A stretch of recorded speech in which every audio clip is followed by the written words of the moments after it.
Hello everyone, कैसे हैं आप सब लोग। आज हम एलएलबी सेकंड सेमेस्टर के 2015 में आए Indian legal and constitutional history subject के बारे में बात करेंगे। इसका कोड है K2005। 3 घंटे का क्वेश्चन पेपर है। मैक्सिमम मार्क्स इसमें 100 मिलेंगे। 3 सेक्शन है इसके अंदर। पहले सेक्शन के अंदर आपके 5 क्वेश्चन है, उन सभी को सॉल्व करना है। हर एक क्वेश्चन के लिए आपको 4 मार्क्स मिलेंगे। क्वेश्चन नंबर 1, सदर दीवानी अदालत। सदर दीवानी अदालत के बारे में आप शॉर्ट नोट लिखिए। Question number 2, Indian council act 1861, भारतीय परिषद अधिनियम 1861, शॉर्ट नोट लिखिए इसके बारे में। इसमें लिमिटेशन ये होती है कि 75 वर्ड्स के अंदर लिखने होते हैं इसको। Question number 3, court of quarter session, court of quarter session. Question number 4, कॉर्डर कोड। क्वेश्चन नंबर 5, दीवानी राइट्स यानी दीवानी अधिकार।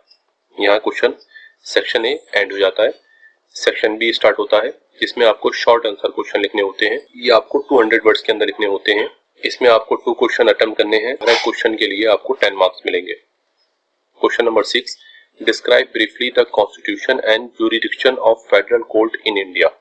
भारत में संघ न्यायालय के गठन तथा उसके क्षेत्राधिकार का संक्षेप में वर्णन कीजिए।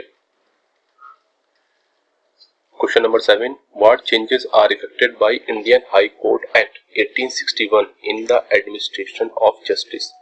भारतीय उच्च न्यायालय अधिनियम 1861 के द्वारा न्याय प्रशासन में हुए परिवर्तनों का उल्लेख कीजिए। Question number 8, write down the silent feature of the government of India act 1909। Bharat सरकार अधिनियम 1909 की प्रमुख विशेषताओं को लिखिए।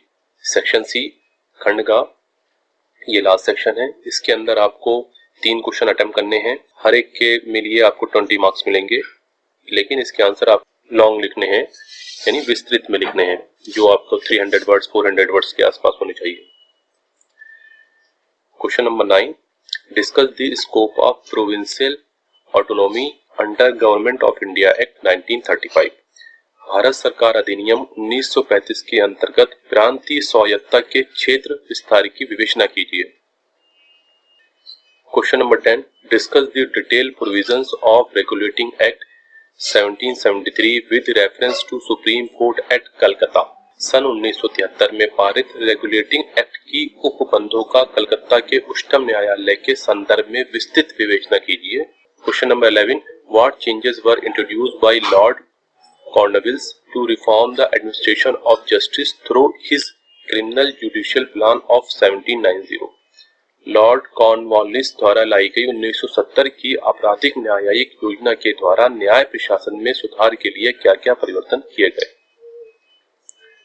Question number 12, write down the provisions of judicial plan of 1772 and 1774 given by Warren Hastings. Warren Hasting द्वारा दी गई 1772 एवं 1774 की न्यायिक योजना के प्रावधानों को लिखिए। Question number 13, right down about the growth and decline of appellate jurisdiction of privy council regarding appeals from India. Bharat से अपीलों के संबंध में प्रीवी काउंसिल के अपीलीय क्षेत्राधिकार के विकास एवं पतन के संबंध में लिखिए। यहाँ ये क्वेश्चन पेपर एंड हो जाता है। यहाँ सेक्शन सी भी एंड हो जाता है।